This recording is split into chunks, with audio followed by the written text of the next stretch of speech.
Solve the pair of simultaneous equations. Now, we have two equations right here, and we need to solve them simultaneously. Now, we might give consideration to quite a few different things that will cause the system of equations to be reduced to a single equation in one unknown. That is our aim when we attempt to solve a pair of simultaneous equations. On this occasion, we can see that this equation is expressed with x by itself on the right-hand side, which means that all of this is equal to x.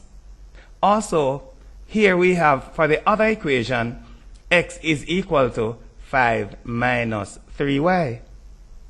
We can come to the conclusion that if this is equal to x and this is equal to x, then they both must be equal to each other. And if we do that, we will realize that we'll have a single equation in one unknown. Notice that the two expressions are equal to x. Since they are both equal to x, then they must be equal to each other. And that being the case, if they are equal to each other, what happens? We have now a single equation in one unknown.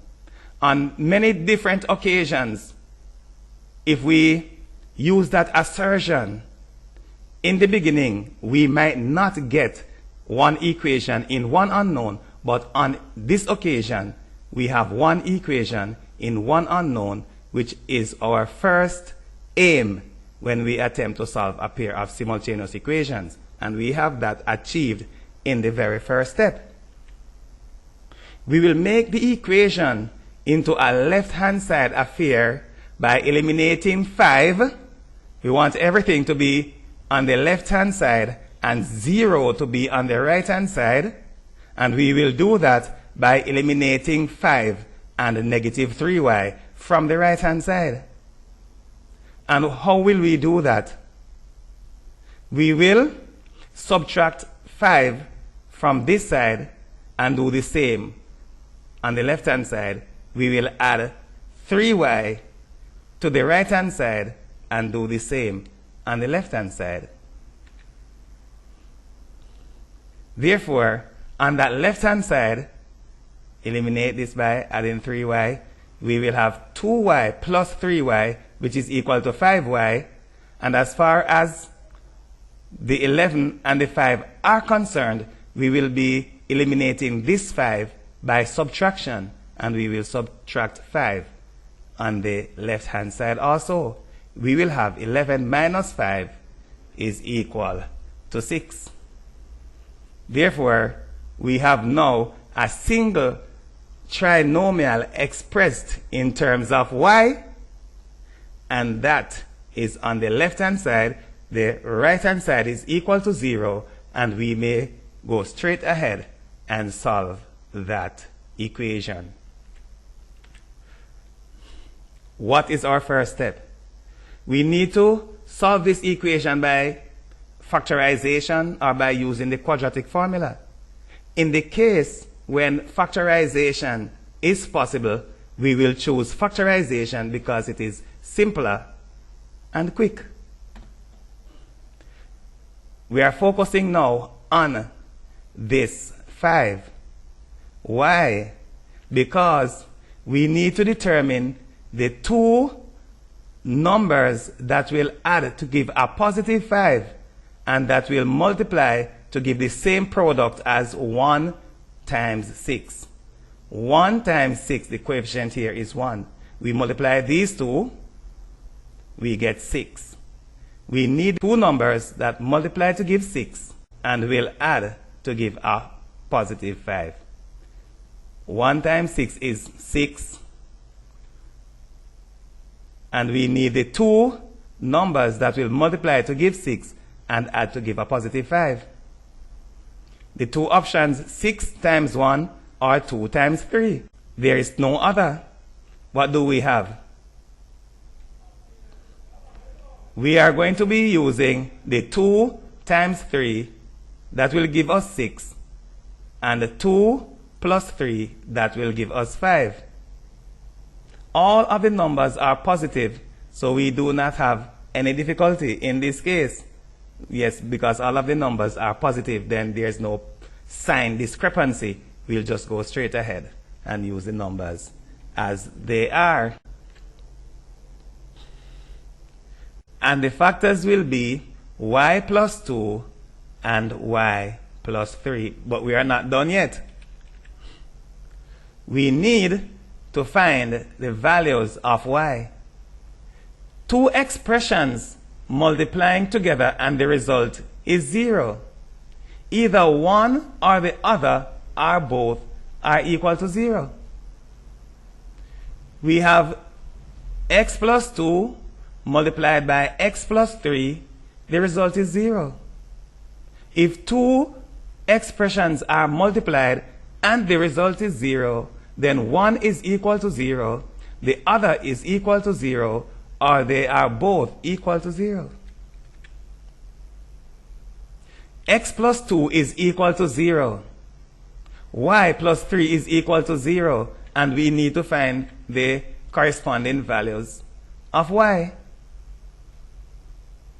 Eliminate 2 from the left-hand side of the first, and also eliminate 3 from the left-hand side of the second. That's what we are saying here. And we will eliminate this positive 2 by subtracting 2. Y is equal to negative 2. And we will eliminate this positive 3 by subtracting 3. Y is equal to negative 3. There we have the two values of y. But do not forget that what we are solving is a pair of simultaneous equations in x and y.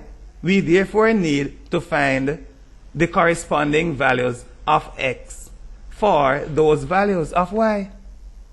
We will now substitute the values of y into any of the equations, but of course, common sense would tell you that you should use the simpler one in the interest of space and time in an examination. That is the more judicious route to take. We will now substitute the values of y into the simpler equation to find the corresponding values of x. So there we have two occurrences of the other equation. X is equal to 5 minus 3y. This is one of the equations that we started off with, the simpler one. We have the values of y. We will now find the corresponding values of x. And that will be done by making a simple substitution. And we are going to do them simultaneously. So we will substitute into the two occurrences of the simpler equation the two different values that we have for y. They'll take the place of y in the two occurrences. Then we will simplify. Minus negative 2. Negative times negative is positive. A positive 6. The same here. Negative times negative is positive. A positive 9 there. And we will finish up. 5 plus 6 is equal to 11. 5 plus 9 is equal to 14. So we have now all of the values that we need. And we cannot just throw them onto the screen, or in your case, onto the paper in a random fashion. We will have to give some order. The value of x that was generated by a particular value of y, those two need to go together. When x is equal to 11, y is equal to negative 2.